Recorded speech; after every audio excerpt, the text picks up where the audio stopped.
ನಮಸ್ಕಾರ. ಸ್ಮಾರ್ಟ್ ಟಿವಿಯ ಡಿಜಿಟಲ್ ಕಂಟೆಂಟ್ಗೆ ಸ್ವಾಗತ. ನಾನು ರಂಗನಾಥ್. ಇವತ್ತು ಕೂಡ ಒಂದಷ್ಟು ಪ್ರಮುಖ ಸುದ್ದಿಗಳನ್ನು ನೋಡ್ತಾ ಹೋಗೋಣ. ಅಂತಾರಾಷ್ಟ್ರೀಯ ಮಟ್ಟದಲ್ಲಿ ತೈಲ ಮಾರುಕಟ್ಟೆಗೆ ಪೈಪೋಟಿ ಹೆಚ್ಚುತ್ತಾ ಇದೆ. ಸೌದಿ ಅರೇಬಿಯಾ ಆಗಸ್ಟ್ ತಿಂಗಳ ತನ್ನ ಮಾರಾಟದಲ್ಲಿ ಏಷ್ಯಾ ಖಂಡದ ತನ್ನ ಗ್ರಾಹಕರಿಗೆ ಬರೋಬ್ಬರಿ ಪ್ರತಿ ಬ್ಯಾರಲ್ಗೆ $11 ಅನ್ನ ದರ ಕಡಿತ ಮಾಡಲಿಕ್ಕೆ ನಿರ್ಧರಿಸಿದೆ. ಯಾಕೆ ಈ ನಿರ್ಧಾರ? ಅದರ ಜೊತೆಗೆ ಬಿಡದಿ ಟೌನ್ಶಿಪ್ ನಿನ್ನೆ ತಾನೇ ನಾನು ಮಾತನಾಡ್ತಾ ಇದ್ದೆ. ಚೀಫ್ ಮಿನಿಸ್ಟರ್ ಇವತ್ತೊಂದು ಪತ್ರಿಕಾಗೋಷ್ಠಿ ಕರೆದುಬಿಟ್ಟು ಇನ್ನು 2 ತಿಂಗಳುಗಳ ಕಾಲ ಈ ಬಿಡದಿ ಟೌನ್ಶಿಪ್ ವಿಚಾರಕ್ಕೆ ತಾತ್ಕಾಲಿಕ ಬ್ರೇಕ್ ಹಾಕಿ ಒಂದು ಸಮಿತಿಯನ್ನ ರಚನೆ ಮಾಡ್ತೀವಿ. ಆ ಸಮಿತಿ ವರದಿ ಕೊಟ್ಟ ಬಳಿಕ 2 ತಿಂಗಳ ಆದ ನಂತರ ಒಂದು ನಿರ್ಧಾರವನ್ನ ಮಾಡ್ತೀವಿ ಅಂತ ಹೇಳಿದ್ದಾರೆ. ಅದರ ಜೊತೆಗೆ ಇನ್ನು ಸಚಿವ ಸಂಪುಟ ವಿಸ್ತರಣೆ ಬಗ್ಗೆ ನಾನು ಕಳೆದ 2 ದಿನನೂ ಮಾತನಾಡ್ತಾ ಇದ್ದೆ. ಇವತ್ತು ಕೂಡ ಅದರದೊಂದು ಅಪ್ಡೇಟ್ ಇದೆ. ಏನು ಅಂತಂದ್ರೆ ಅದರಲ್ಲೂ ಒಂದು ಟ್ವಿಸ್ಟ್. ಈ ವಾರದ ಅಂತ್ಯದಲ್ಲಿ ಅಂದರೆ ಜುಲೈ 19 ಅಥವಾ 20ಕ್ಕೆ ಸಿದ್ದರಾಮಯ್ಯ, ಡಿ ಕೆ ಶಿವಕುಮಾರ್ ಅವರು, ಡಾಕ್ಟರ್ ಜಿ ಪರಮೇಶ್ವರ್ ಅವರು, ಬಿ ಕೆ ಹರಿಪ್ರಸಾದ್ ಅವರನ್ನು ಹೈಕಮಾಂಡ್ ಬುಲಾವ್ ಕೊಟ್ಟು ದೆಹಲಿಗೆ ಕರೆಸ್ಕೊಬಿಟ್ಟು ಇದ್ರ ಬಗ್ಗೆ ಚರ್ಚೆ ಮಾಡಿ ಆಲ್ಮೋಸ್ಟ್ 21 ಅಥವಾ 22ನೇ ತಾರೀಕು ಒಂದು ಫೈನಲ್ ಆಗುವಂಥ ಚಾನ್ಸಸ್ ಇದೆ. ಅದ್ರ ಜೊತೆಗೆ ಇನ್ನೊಂದಿಷ್ಟು ಸುದ್ದಿಗಳನ್ನು ನೋಡ್ತಾ ಹೋಗೋಣ. ಇದೀಗ let's come back to Saudi Arabia. ಏನು ಸೌದಿ ಅರೇಬಿಯಾ ತನ್ನ ಏಷ್ಯಾ ಖಂಡದ ಗ್ರಾಹಕರನ್ನ ಹಿಡಿದಿಟ್ಕೊಳ್ಳಿಕ್ಕೆ ಪ್ರತಿ ಬ್ಯಾರಲ್ಗೆ $11 ಕಡಿಮೆ ಮಾಡಿರುವಂಥದ್ದು. ಹೀಗೆ ಫಾರಿನ್ ಎಕ್ಸ್ಚೇಂಜ್ನಲ್ಲಿ ಯಾವುದು ಕೂಡ ಕಾರಣಗಳಿಲ್ಲದೆ ಆಗಲ್ಲ. ಅದು ಯಾವ ತೈಲದ ವಿಚಾರ ಆಗಿರ್ಬೋದು, ಅದು ಬೇರೆ ಯಾವುದೇ ವಿಚಾರ ಆಗಿರ್ಬೋದು, ವಾಣಿಜ್ಯ ವಿಚಾರಗಳಲ್ಲಿ ಕಾರಣ ಇಲ್ಲದೆ ಯಾವುದು ಕೂಡ ನಿರ್ಧಾರ ಆಗಲ್ಲ. ಸೌದಿ ಅರೇಬಿಯಾದ ಈ ನಿರ್ಧಾರಕ್ಕೆ ಕಾರಣ ಏನು ಅಂತ ನೋಡೋದಾದ್ರೆ, ಉಕ್ರೇನ್ ಮತ್ತು ರಷ್ಯಾ ವಾರ್ನಿಂದಾಗಿ ರಷ್ಯಾದ ತೈಲ ಬೆಲೆ ಇದಕ್ಕೆ ಏನು ಹಲವು ದೇಶಗಳು ದರವನ್ನು ಮಿತಿಗೊಳಿಸಿತು. ಹಾಗಾಗ್ಬಿಟ್ಟು ಸೌದಿ ಅರೇಬಿಯಾದಿಂದ ಏನು ತೈಲವನ್ನು ಕ್ರೂಡ್ ಆಯಿಲನ್ನು ಖರೀದಿ ಮಾಡ್ತಿದ್ದಂತಹ ಹಲವು ದೇಶಗಳು ರಷ್ಯಾದತ್ತ ವಾಲ್ಬಿಟ್ವು. ರಷ್ಯಾ ಅಗ್ಗದ ದರದಲ್ಲಿ ತೈಲವನ್ನು ಕೊಡೋ ಕಾರಣ ಭಾರತವೂ ಸೇರಿದಂತೆ ಹಲವು ದೇಶಗಳು ರಷ್ಯಾದಿಂದ ತೈಲ ಖರೀದಿ ಮಾಡಲಿಕ್ಕೆ ಆರಂಭ ಮಾಡಿದ್ವು. ಆದ್ದರಿಂದ ತನ್ನ ಗ್ರಾಹಕರನ್ನ ಹಿಡಿದಿಟ್ಕೊಳ್ಳಿಕ್ಕೆ ಒಂದಷ್ಟು ಕಡಿಮೆ ಆದರೂ ಕೂಡ ಚಿಂತೆ ಇಲ್ಲ ಏನು ತೈಲದ ಬೆಲೆ. ಯಾಕೆ ಅಂತಂದರೆ ಇರಾನ್ ಮತ್ತು ಅಮೆರಿಕ ನಡುವೆ ಯುದ್ಧ ನಿಂತ ತಕ್ಷಣ ಅಲ್ಲಿ ಇರಾನಿಂದ ಕೂಡ ತೈಲ ಹರಿದು ಬರುತ್ತೆ ಮಾರುಕಟ್ಟೆಗೆ. ಹಾಗಾಗಿಬಿಟ್ಟು ಆಗ ತೈಲದ ಬೆಲೆ ಒಂಚೂರು ಇಳಿಯಬಹುದು. ಆ ಒಂದು ಐಡಿಯಾವನ್ನು ಇಟ್ಕೊಂಡು ತನ್ನ ಗ್ರಾಹಕರನ್ನ ಹಿಡಿದಿಟ್ಕೊಳ್ಳಿಕ್ಕೆ ಆಗಸ್ಟ್ ತಿಂಗಳಿನಿಂದ ಏನು ತೈಲದಲ್ಲಿ $11 ತನ್ನ ದರ ಕಡಿತದಲ್ಲಿ ಕೊಡಲಿಕ್ಕೆ ಅರೇಬಿಯಾ ನಿರ್ಧರಿಸಿರುವಂಥದ್ದು. ನಾರ್ಮಲಿ ಈ ಕ್ರೂಡ್ ಆಯಿಲ್ನ ದರ ಹೇಗೆ ನಿಗದಿ ಆಗುತ್ತೆ ಅಂತಂದರೆ, ಇದು ವರ್ಕ್ ಆಗುವಂಥದ್ದು ಕಮೋಡಿಟಿ ಎಕ್ಸ್ಚೇಂಜ್ ಮೇಲೆ. ಒಂದಷ್ಟು ಹೂಡಿಕೆದಾರರು ಇರ್ತಾರೆ. ಭವಿಷ್ಯದಲ್ಲಿ ಅಂತಂದರೆ ಮುಂದಿನ 2-3 ತಿಂಗಳಲ್ಲಿ ಅಥವಾ ಮುಂದಿನ 3 ತಿಂಗಳಲ್ಲಿ ತೈಲದ ಬೆಲೆ ಎಷ್ಟು ಇರಬಹುದು ಎನ್ನುವಂಥ ಒಂದು ಅಂದಾಜಿನ ಪ್ರಕಾರ, ಒಂದು ಅಂದಾಜಿನ ಮೇಲೆ ಅವರು ಹೂಡಿಕೆಯನ್ನು ಮಾಡ್ತಾರೆ. ಆ ಹೂಡಿಕೆಯನ್ನು ಮಾಡಿದ ಮೇಲೆ ತೈಲ ಬೇರೆ ಬೇರೆ ದೇಶಗಳಿಗೆ ಹೋಗುತ್ತೆ, ಮಾರಾಟ ಆಗುತ್ತೆ. ಹೀಗೆ ಮುಂದೆ ಏನಾದರೂ ಒಂದು ವೇಳೆ ಇರಾನ್ ಮತ್ತು ಅಮೆರಿಕ ಯುದ್ಧ ನಿಂತು ಇರಾನ್ ಕಡೆಯಿಂದ ಏನೋ ತೈಲ ಮಾರುಕಟ್ಟೆಗೆ ಬಂದು ನಮ್ಮ ಗ್ರಾಹಕರು ಏನು ಸೌದಿ ಅರೇಬಿಯಾಕ್ಕೂ ಕೂಡ ಒಂದು 15-20% ತೈಲ ಗ್ರಾಹಕರಿದ್ದಾರೆ. ಅವರು ಕೂಡ ಬೇರೆ ದೇಶಗಳ ಕಡೆ ಅಥವಾ ಬೇರೆ ಮೂಲಕ್ಕೆ ವಾಲಿದ್ರೆ ನಮ್ಮ ಗ್ರಾಹಕರನ್ನ ಕಳೆದುಕೊಳ್ಳುವಂಥ ಚಾನ್ಸಸ್ ಇದೆ ಎನ್ನುವ ಒಂದು ಕಾರಣಕ್ಕೆ ಸೌದಿ ಅರೇಬಿಯಾ ಈ ನಿರ್ಧಾರಕ್ಕೆ ಬಂದಿರುವಂಥದ್ದು. ಇನ್ನು ಇದರಿಂದ ಭಾರತಕ್ಕೆ ಏನು ಲಾಭ ಅಂತ ನೋಡೋದಾದ್ರೆ, ಭಾರತ ತನ್ನ ತೈಲದ ಅವಶ್ಯಕತೆ ಏನಿದೆ ಸುಮಾರು 85% ತೈಲವನ್ನು ವಿದೇಶಗಳಿಂದ ಆಮದು ಮಾಡಿಕೊಳ್ತಾ ಇದೆ. ಅದಕ್ಕೆ ವಿದೇಶದಿಂದ ಆಮದು ಮಾಡಿಕೊಳ್ಳುವಂತಹ ಕಾರಣದಿಂದಾಗಿ ಸೌದಿ ಅರೇಬಿಯಾ ಪ್ರತಿ ಬ್ಯಾರಲ್ಗೆ $11 ಕಡಿಮೆಯನ್ನ ದರ ನಿಗದಿಪಡಿಸಿದ್ರೆ ಭಾರತಕ್ಕೆ ಕೋಟ್ಯಾಂತರ ರೂಪಾಯಿ ಉಳಿಕೆ ಆಗುತ್ತೆ. ಭಾರತಕ್ಕೆ ಕೋಟ್ಯಾಂತರ ರೂಪಾಯಿ ಉಳಿಕೆ ಆದರೆ ಫಾರಿನ್ ಎಕ್ಸ್ಚೇಂಜ್ ರಿಸರ್ವ್ ಕಡಿಮೆ ಆಗುತ್ತೆ, ಅಂದರೆ ವಿದೇಶ ವಿನಿಮಯ ಕಡಿಮೆ ಆಗುತ್ತೆ. ಭಾರತ ಒಂದು ದಿನಕ್ಕೆ 8-9 ಲಕ್ಷ ಬ್ಯಾರಲ್ ಅನ್ನ ಸೌದಿ ಅರೇಬಿಯಾದಿಂದ ಆಮದು ಮಾಡ್ಕೊಳ್ತಾ ಇದೆ ಕಚ್ಚಾ ತೈಲವನ್ನು. ಇದು ಪ್ರತಿ ಬ್ಯಾರಲ್ಗೆ $11 ಕಡಿಮೆ ಆದರೆ ಭಾರತಕ್ಕೆ ಒಟ್ಟು ಮಾಸಿಕವಾಗಿ ಕೋಟ್ಯಾಂತರ ರೂಪಾಯಿ ಇದರಿಂದ ಉಳಿಯೋದ್ರಿಂದ ಏನು ಸರಕು ಏನು ಕಚ್ಚಾ ತೈಲದ ಅಮೌಂಟ್ ಕಡಿಮೆ ಆಗೋದ್ರಿಂದ ಭಾರತ ಮೂಲ ಸೌಕರ್ಯಗಳ ಅಭಿವೃದ್ಧಿಗೆ ಒತ್ತು ನೀಡಬಹುದು ಎನ್ನುವಂಥದ್ದು ಒಂದು ಲೆಕ್ಕಾಚಾರ.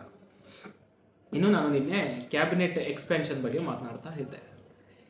ಕ್ಯಾಬಿನೆಟ್ ಎಕ್ಸ್ಪೆನ್ಷನ್ ಬಗ್ಗೆ ಯಾಕೆ ದಿನಾನು ಚರ್ಚೆ ಆಗ್ತಾ ಇದೆ, ನಿರಂತರವಾಗಿ ಅಪ್ಡೇಟ್ಸ್ ಬರ್ತಾ ಇದೆ ಅಂತಂದರೆ, ಸಚಿವ ಸ್ಥಾನ ಖಾಲಿ ಇರುವಂಥದ್ದು 20 ಕೇವಲ. ಶಾಸಕರ ಲಾಬಿ ಇರುವಂಥದ್ದೆಷ್ಟು? ಬರೋಬ್ಬರಿ 45ಕ್ಕಿಂತಲೂ ಹೆಚ್ಚು ಶಾಸಕರ ಲಾಬಿ ಇದೆ. ಪ್ರತಿ ಕ್ಷೇತ್ರದಿಂದಲೂ ಕೂಡ ಒಬ್ಬರು ಅಥವಾ ಇಬ್ಬರು ಪ್ರತಿ ಜಿಲ್ಲೆಯಿಂದ ಒಬ್ಬರು ಅಥವಾ ಇಬ್ಬರು ಆಕಾಂಕ್ಷಿಗಳು ಸಚಿವ ಸ್ಥಾನಕ್ಕಾಗಿ ಲಾಬಿ ನಡೆಸ್ತಾ ಇರುವಂಥದ್ದು. ಹಾಗಾಗ್ಬಿಟ್ಟು ಹೈಕಮಾಂಡ್ ಯಾವ ಮಾನದಂಡಗಳನ್ನ ಇಟ್ಕೊಂಡು ಯಾರಿಗೆ ಮಣೆ ಹಾಕುತ್ತೆ ಎನ್ನುವಂಥದ್ದು ಇಲ್ಲಿ ಬಹಳ ಮುಖ್ಯವಾದ ವಿಚಾರ.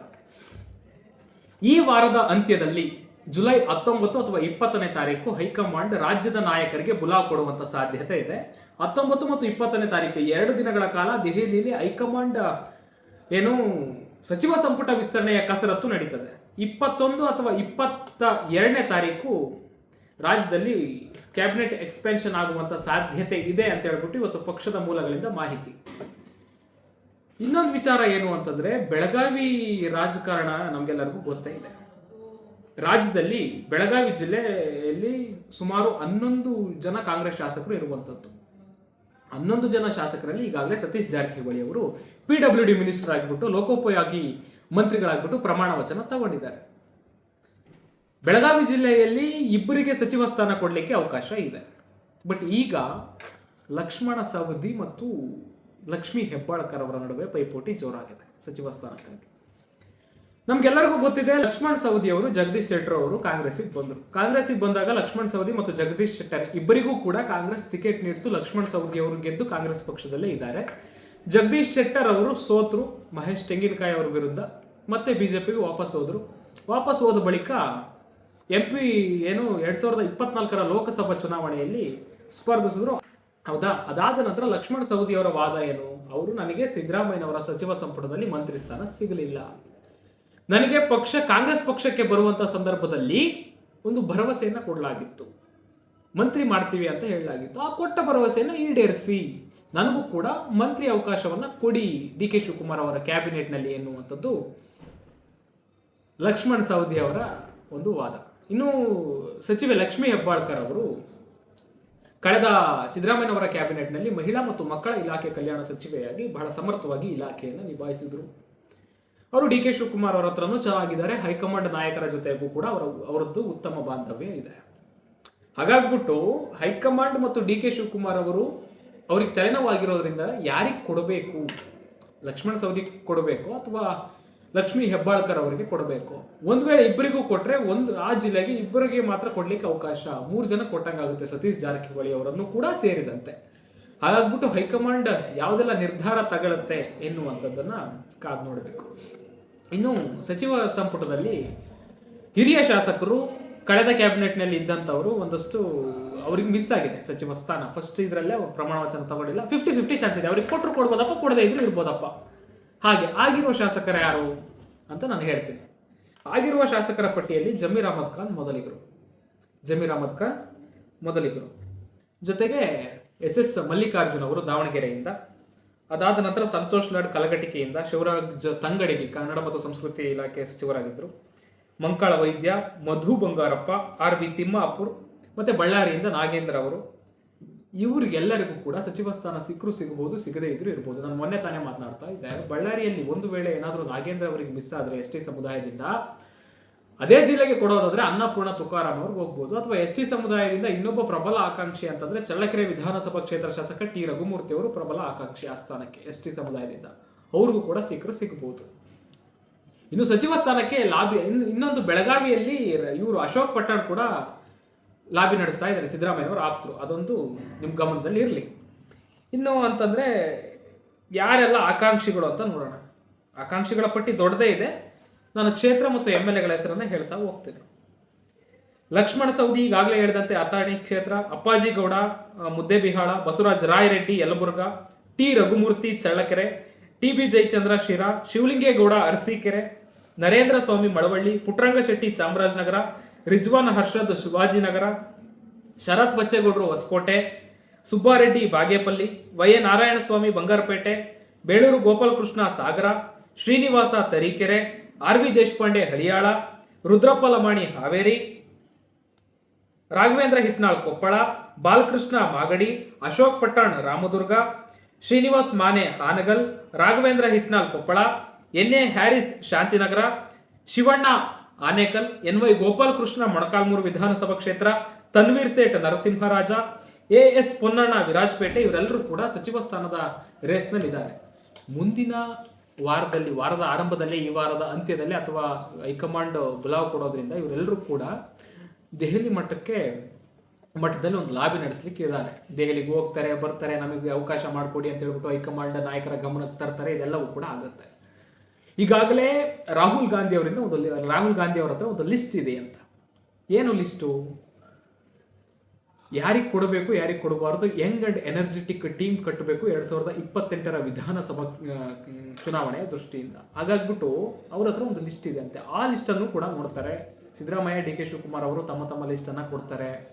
3 ಲಿಸ್ಟ್ಗಳನ್ನು ಕಣ್ಣಾಡಿಸಿ ಯಾರಿಗೆ ಕೊಡಬೇಕು, ಯಾರಿಗೆ ಕೊಡಬಾರ್ದು ಅನ್ನೋದು ತೀರ್ಮಾನ ಮಾಡ್ತಾರೆ. ವಿಶೇಷವಾಗಿ ಮಲ್ಲಿಕಾರ್ಜುನ ಖರ್ಗೆ ಅವರು ಹೈಕಮಾಂಡ್ ಮಟ್ಟದಲ್ಲಿ AICC ಅಧ್ಯಕ್ಷರಾಗಿರೋದ್ರಿಂದ ಅವರು ನಿರ್ಧಾರ ಇದರಲ್ಲಿ ಬಹಳ ಪ್ರಾಮುಖ್ಯತೆ ವಹಿಸಿದೆ. ಯಾಕಂದ್ರೆ ಅವ್ರಿಗೆ ವಿಶೇಷ ಯಾಕೆ ಅಂತಂದ್ರೆ ಅವ್ರು ಕರ್ನಾಟಕದ ರಾಜಕೀಯ ಗೊತ್ತು. ಹಾಗಾಗ್ಬಿಟ್ಟು ಬಹಳ ಹತ್ತಿರದಿಂದ ನಾಯಕರ ಬಗ್ಗೆ ಅವ್ರಿಗೆ ಗೊತ್ತಿರುತ್ತೆ, ಯಾವ್ಯಾವ ನಾಯಕರು, ಯಾವ್ಯಾವ MLAಗಳು ಹೆಂಗೆ ಅಂತ. ಹಾಗಾಗ್ಬಿಟ್ಟು ಇದೊಂದು ಬಹಳ ಕಸರತ್ತು ನಡೀಲಿಕ್ಕಿದೆ. ಇನ್ನು 3ನೇದಾಗಿ ಬಿಡದಿ ಟೌನ್ಶಿಪ್ ಅಪ್ಡೇಟ್ ಸುಮಾರು ದಿನಗಳಿಂದ ತುಂಬ ಓಡಾಡ್ತಾ ಇದೆ. ಇವತ್ತು ಕೂಡ chief minister D K Shivakumar ಅವರು ಒಂದು ಮಾಧ್ಯಮ ಗೋಷ್ಠಿಯನ್ನು ಕರೆದ್ರು. ನಿನ್ನೆ ಮೊನ್ನೆ ಆದ ಘಟನೆ ತಮಗೆಲ್ಲರಿಗೂ ಗೊತ್ತಿದೆ. ಅಧಿಕಾರಿಗಳನ್ನು ಅಲ್ಲಿನ ರೈತರು ತರಾಟೆಗೆ ತೆಗೆದುಕೊಂಡಿದ್ದು ಅಲ್ಲದೆ ಪೊರಕೆಯಿಂದ ಓಡಾಡಿಸಿದ್ರು. ಪೊರಕೆ ಏಟು ಕೂಡ ಬಿತ್ತು. ಡಿ ಕೆ ಶಿವಕುಮಾರ್ ಇವತ್ತು ಪತ್ರಿಕಾಗೋಷ್ಠಿಯಲ್ಲಿ ಹೇಳಿದ್ದೇನು? ಬಿಡದಿಯಲ್ಲಿ ಕಳೆದ 2 ದಿನಗಳಿಂದ ನಡೆದ ಘಟನೆಗಳ ಅಥವಾ ಬೆಳವಣಿಗೆಗಳ ಬಗ್ಗೆ ನನಗೆ ಬೇಸರ ಇದೆ.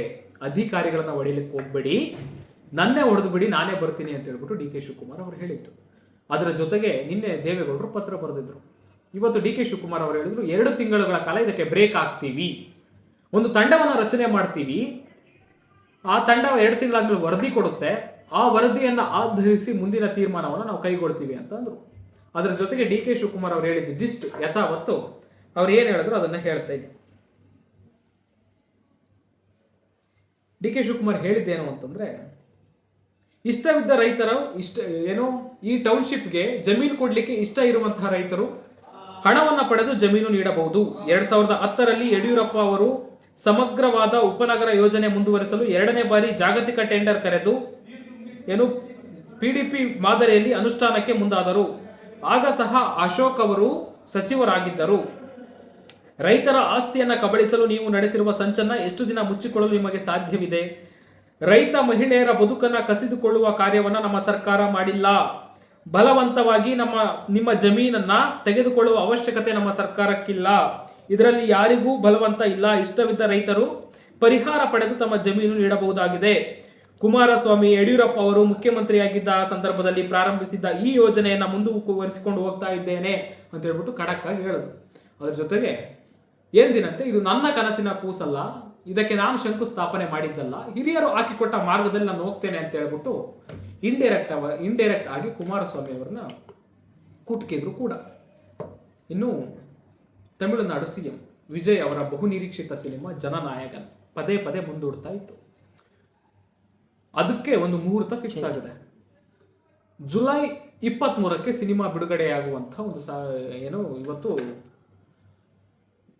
ದಿನಾಂಕ ಘೋಷಣೆ ಆಗಿದೆ. ಜುಲೈ 23ಕ್ಕೆ ಸಿನಿಮಾ ಬಿಡುಗಡೆ ಆಗುತ್ತೆ. ಸಿನಿಮಾ ಬಿಡುಗಡೆಯ ದೃಷ್ಟಿಯಿಂದ ಈಗಾಗಲೇ, ಯಾಕೆಂತಂದ್ರೆ ವಿಜಯ್ ಅವ್ರದ್ದು ಇದು ಕೊನೆಯ ಸಿನಿಮಾ ಅಂತ ಹೇಳಲಾಗ್ತಾ ಇದೆ. ಕೊನೆಯ ಸಿನಿಮಾ ಕೂಡ ಹೌದು. ಹಾಗಾಗ್ಬಿಟ್ಟು ಅಭಿಮಾನಿಗಳು ದೊಡ್ಡ ಮಟ್ಟದಲ್ಲಿ ಥಿಯೇಟರ್ಗೆ ಬರುವಂಥ ಸಾಧ್ಯತೆ ಇದೆ. ವಿಶ್ವದಾದ್ಯಂತ ರಿಲೀಸ್ ಆಗೋದ್ರಿಂದ, ಸಿನಿಮಾ ಮಲ್ಟಿಪ್ಲೆಕ್ಸ್ಗಳಲ್ಲಿ ರಿಲೀಸ್ ಆಗೋದ್ರಿಂದ ಥಿಯೇಟರ್ ಮಾಲೀಕರು ಟಿಕೆಟ್ ದರವನ್ನು ಹೆಚ್ಚಿಸುವಂಥ ಸಾಧ್ಯತೆ ಕೂಡ ಇದೆ. ಹಾಗಾಗ್ಬಿಟ್ಟು ಈಗ ಮುಂಚೆನೆ ಅವರಿಗೆ ಖಡಕ್ ಸೂಚನೆಯನ್ನು ಕೊಡಲಾಗಿದೆ, ಯಾವ ಕಾರಣಕ್ಕೂ ಟಿಕೆಟ್ ದರವನ್ನು ಹೆಚ್ಚಿಸುವಂತಿಲ್ಲ ಅಂತ. ವಿಜಯ್ ಅವರಿಗೆ ನಾಯಕಿ ನಟಿಯಾಗಿ ಪೂಜಾ ಹೆಗಡೆ ಅವರು ನಟಿಸಿರುವಂಥದ್ದು. ಇದೊಂದು ವಿಶೇಷವಾದಂಥ ಕಥಾಹಂದರ, ಒಳ್ಳೆ ಸಿನಿಮಾ, ನಿರೀಕ್ಷೆ ಬಹಳಷ್ಟಿದೆ. ಸಿನಿಮಾಭಿಮಾನಿಗಳು ದಳಪತಿಯನ್ನ ನಟನಾಗಿ ಮತ್ತೊಮ್ಮೆ ಸ್ಕ್ರೀನ್ ಮೇಲೆ ನೋಡಲಿಕ್ಕೆ ಬಹಳ ಕಾತುರದಿಂದ ಕಾಯ್ತಾ ಇದ್ದಾರೆ. ವಿಜಯ್ ದಳಪತಿ ಅವರಿಗೆ ಆಸ್ ಯು ನೋ ದಟ್ ಇದೊಂದು ವಿಶೇಷ ಅನುಭವ. ಒಬ್ಬ ರಾಜ್ಯದ ಮುಖ್ಯಮಂತ್ರಿಯಾಗಿ ತನ್ನ ಸಿನಿಮಾವನ್ನ ನೋಡುವಂಥದ್ದು, ಅದು ವಿಜಯ್ ದಳಪತಿ ಅಂತಲ್ಲ, ಯಾರೇ ಆದರೂ ಕೂಡ ಅದು ವಿಶೇಷನೇ. ಇನ್ನು ನೆಕ್ಸ್ಟ್ ಮೋಡ ಬಿತ್ತನೆ. ರಾಜ್ಯದಲ್ಲಿ 30% ಮಳೆ ಕೊರತೆ ಉಂಟಾಗಿರುವಂಥದ್ದು ಸೂಪರ್ ಎಲ್ ನಿನೋ ಕಾರಣದಿಂದಾಗಿ. ಅದಕ್ಕೆ ಡಿ ಕೆ ಶಿವಕುಮಾರ್ ಅವರು ಪ್ರಧಾನಿಗೆ ಒಂದು ಪತ್ರವನ್ನು ಬರೆದಿದ್ದಾರೆ. ಏನದು ಪತ್ರ ಅಂತಂದ್ರೆ, ದಯವಿಟ್ಟು ಕೇಂದ್ರದಿಂದ ಒಂದು ತಂಡವನ್ನು ರಚಿಸಿ ರಾಜ್ಯದ ಏನು ಮಳೆ ಕೊರತೆಯಿಂದಾಗಿ ಪರಿಸ್ಥಿತಿ ಏನಿದೆ ಅದನ್ನ ಮೌಲ್ಯಮಾಪನ ಮಾಡಲಿಕ್ಕೆ ಹೇಳಿ. ಇದು ನಮಗೆ ಪ್ರತಿಕೂಲ ವಾತಾವರಣವನ್ನು ತಗ್ಗಿಸಲು, ಮಳೆಯ ಕೊರತೆಯಿಂದ ಎದುರಾಗಬಹುದಾದಂತಹ ಮತ್ತು ಎದುರಾಗಿರುವ ಪರಿಣಾಮವನ್ನು ತಗ್ಗಿಸಲು ಸಹಾಯ ಆಗುತ್ತೆ, ನಿಮ್ದೊಂದು ಬೆಂಬಲ ಆಗುತ್ತೆ ಅಂತ ಹೇಳ್ಬಿಟ್ಟು ಪ್ರಧಾನಿಗಳಿಗೆ ಪತ್ರ ಬರೆದಿದ್ದಾರೆ. ಪ್ರತಿಕೂಲ ಹವಾಮಾನವನ್ನು ತಗ್ಗಿಸೋದು ಅಂತಂದ್ರೆ ಏನು? ಈಗಾಗಲೇ ಹಾವೇರಿಯಲ್ಲಿ ಮೋಡ ಬಿತ್ತನೆ ಆಗಿದೆ. ಹಾಗಾಗ್ಬಿಟ್ಟು ಮಂಡ್ಯ ಮತ್ತು ಮೈಸೂರು ಭಾಗದಲ್ಲಿ ಈಗ ಮೋಡ ಬಿತ್ತನೆ ಮಾಡಲಿಕ್ಕೆ ಒಂದು ಚಿಂತನೆ ನಡೆದಿದೆ ಅಂತ. ಯಾಕೆ? ಮಳೆ ಕೊರತೆಯಿಂದಾಗಿ ಜಲಾಶಯಗಳ ಒಡಲು ಬತ್ತಾ ಇದೆ, ರೈತರು ಆತಂಕದಲ್ಲಿದ್ದಾರೆ, ಬೆಳೆ ಇಡಬೇಕೋ ಬೇಡವಾ ಅಂತ ಕಾರಣದಿಂದಾಗಿ. ಹಾಗಾಗ್ಬಿಟ್ಟು ಮೋಡ ಬಿತ್ತನೆ ಮಾಡುವಂತಹ ಒಂದು ಹಿತದೃಷ್ಟಿಯಿಂದ DK ಶಿವಕುಮಾರ್ ಅವರು ಏನು ಒಂದು ತಂಡವನ್ನು ರಚನೆ ಮಾಡಿ ನಮಗೆ ಸಹಾಯ ಆಗುತ್ತೆ ಅಂತ ಕೇಳಿರುವಂಥದ್ದು.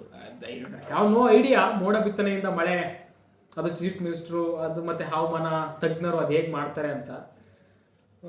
ದೊಡ್ಡ ಮಟ್ಟದಲ್ಲಿ ಮಳೆ ಬರಲ್ಲ ಅಂತ ಅನ್ಸುತ್ತೆ. ಬಟ್ ಕಳೆದ 2024 ಏಪ್ರಿಲ್ನಲ್ಲಿ ದುಬೈ ಮತ್ತು UAE ಯುನೈಟೆಡ್ ಅರಬ್ ಎಮಿರೇಟ್ಸ್ ಇದರಲ್ಲಿ ಇದೇ ಮೋಡ ಬಿತ್ತನೆಯಿಂದಾಗಿ ಸುಮಾರು ಪ್ರತಿ ಗಂಟೆಗೆ 150ರಿಂದ ಒಂದು ದಿನ ರಾತ್ರಿಗೆ 150ರಿಂದ 200 ಮಿಲಿಮೀಟರ್ ಮಳೆ ಆಯಿತು. ಇಡೀ ನಗರಗಳೇ ಜಲಾವೃತ ಆಗೋದು, ಪ್ರವಾಹ, ಅತಿವೃಷ್ಟಿಯಾಗಿ ಫುಲ್ಲು ಜನರ ಬದುಕು ಫುಲ್ ಜಲಮಯದಲ್ಲಿ ಕೂಡೋಯ್ತು. ಹಾಗಾಗ್ಬಿಟ್ಟು ಮೋಡ ಬಿತ್ತನೆ ಕೂಡ ಯಾಕಂತಂದ್ರೆ ತುಂಬಾ ಎಚ್ಚರಿಕೆಯಿಂದ ಮಾಡುವಂಥದ್ದು. ಅದಕ್ಕೆ ಸಮರ್ಥನೆ ಇದೆ. ಎಲ್ಲಿ ದುಬೈಲಿ ಆಗಿದ್ದಕ್ಕೆ ತಜ್ಞರು ಹೇಳುವಂಥದ್ದು ಏನು ಅಂತಂದ್ರೆ, ಯೂಶ್ವಲಿ ಮೋಡ ಬಿತ್ತನೆಯಿಂದ ಇಷ್ಟೊಂದು ದೊಡ್ಡ ಮಟ್ಟದಲ್ಲೆಲ್ಲ ಮಳೆ ಬರಲ್ಲ. ಸಾಮಾನ್ಯವಾಗಿ ಮೋಡ ಬಿತ್ತನೆಯಿಂದ ಏನೋ ಒಂದು ಅಲ್ಪ ಸ್ವಲ್ಪ ತಾತ್ಕಾಲಿಕವಾಗಿ ಎದುರಾಗಿರುವಂತಹ ಪರಿಣಾಮವನ್ನು ತಗ್ಗಿಸುವಷ್ಟು ಮಳೆ ಬರಬಹುದು ಎನ್ನುವಂಥ ಸಮರ್ಥನೆ ಬಂತು. ಯಾವ ನೋ ಐಡಿಯಾ ಅದು ಹೇಗೆ ಮಾಡ್ತಾರೆ ಅಂತ. ಮಾಡಿದ್ರೆ ಫೇರ್, ಏನೋ ರೈತರಿಗೆ, ರಾಜ್ಯಕ್ಕೆ ಮಳೆಯಾಗಿ ಅನುಕೂಲ ಆದರೆ ಜಲಾಶಯಗಳು ಮತ್ತೆ ತುಂಬಿದ್ರೆ ಎಲ್ಲರಿಗೂ ಕೂಡ ಅನುಕೂಲ. ಇದರೊಂದಿಗೆ ಇವತ್ತಿನ ಅಪ್ಡೇಟ್ ಮುಗಿಸ್ತಾ ಇದ್ದೀನಿ. ಮತ್ತಷ್ಟು ವೈವಿಧ್ಯಮಯ ಸುದ್ದಿಗಳಿಗಾಗಿ ನೋಡ್ತಾ ಇರಿ ಸ್ಮಾರ್ಟ್ TV.